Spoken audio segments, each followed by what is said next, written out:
Hi everyone, this Will, aka Dr. Financial Literacy. Hope you're having a great day today.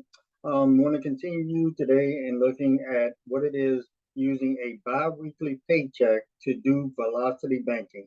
And that biweekly paycheck consists of $3,395 every two for the entire month. Should be $1,694 bi-weekly.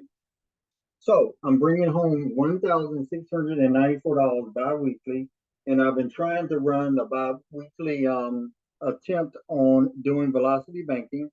It has been successful so far. I've taken that entire check and placed it on one of the credit cards, which is about $3,300.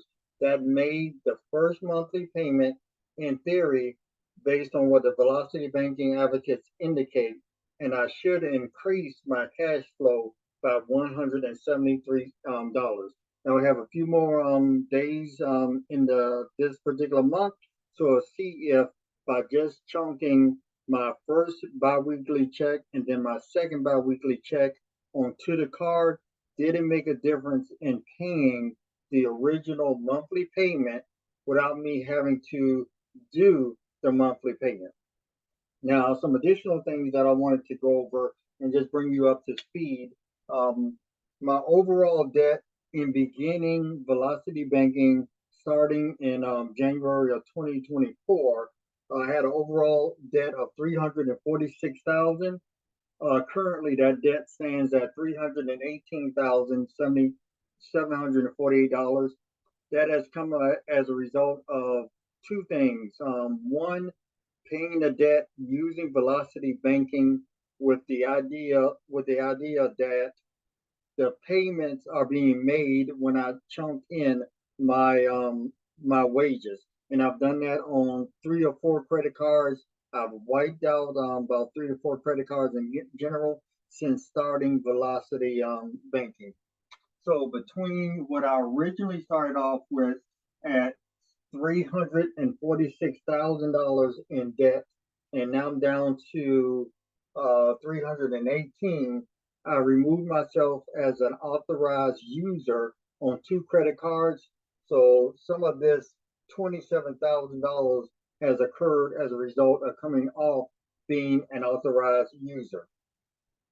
Prior to coming off being an authorized user, my utilization across the cards was about 60 to 70%. As of today, when I ran the credit report, 24%. So that's 317. So as of 3/17, 2024, my utilization stands at 24%. Now I expect that to increase because I got the pledge loan from Navy Federal to see how that works out in general, and I maxed out my Navy Federal card, pulled that money off the card, liquidated it using the pledge loan card. Okay. So earlier I used the Navy Federal to go card by liquidating my Navy Federal account with about 3,000 or $4,000. Took that money at 18% and put it on to the to go card. Then I paid off a couple of the credit cards. So there's a number of different strategies that I'm using to pay down the debt. Credit score wise, and looking at the scores that I have today from the FICA 8 model, FICA 6 models, so many different types of models. The scores that I came across: 739, 785, and 725. There's also the Vantage 3 models, with the larger credit companies are using. Um, and that was at 621. Now, across my $318,000 in debt, 143,000 are in mortgages, 3, and the other bulk is 100, and I would say 55,000 in student loans. So that kind of like make up possibly what I have as a bulk, and very little in consumer or business debt, particularly consumer. So across the accounts, I have 3 that are, 11 that's revolving accounts, 3 that are mortgages, and 3 that are installment accounts currently. Now, as a result of other credits hitting the account by the end of next month, these 3 types would change. But right now, I have 11 revolving accounts, 3 mortgages, and 3 installment accounts. And looking at the monthly payments, as a result of just having a budget and looking at the monthly payments in general, January payments were at 637, February was at 597, and March was at 442. So the payments are really going down. I think all of this is a definite result of Velocity Banking.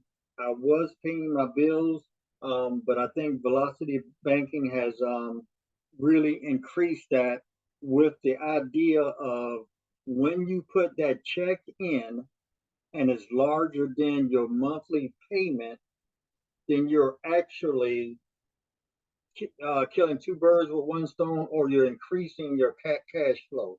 So I've been increasing my cash flow across the credit cards in general, and I think it's doing well. I like what Velocity Banking is doing for me in the real world, and really encourage you to look at Velocity Banking, seeing how if you make your one of your major credit cards that have an outstanding balance, if you make it your checking account, put your paycheck in it, and then pay your bills, then I think you will see some significant increases. But it's going to take some work for you to see it, because I have to sit down, look at the math, try to understand it, and it may not really jump out at you. It's a mindset change. All right, so remember here, I'm using what I've called the BASK. D-B-A-S-K. And the BASK stands for data, my behavior, my attitude, the skills that I have developed around using money, and my knowledge or experience, particularly around Velocity Banking. So thank you very much for stopping by. I really appreciate everyone that continues to help me on this journey. Thank you for your prayers. I really feel blessed to have you along. In the next few weeks, or maybe the next few days, have a surprise that probably will also put this into hyperdrive. So I'm hoping that things come together for me, or continue to pray that things come together for me.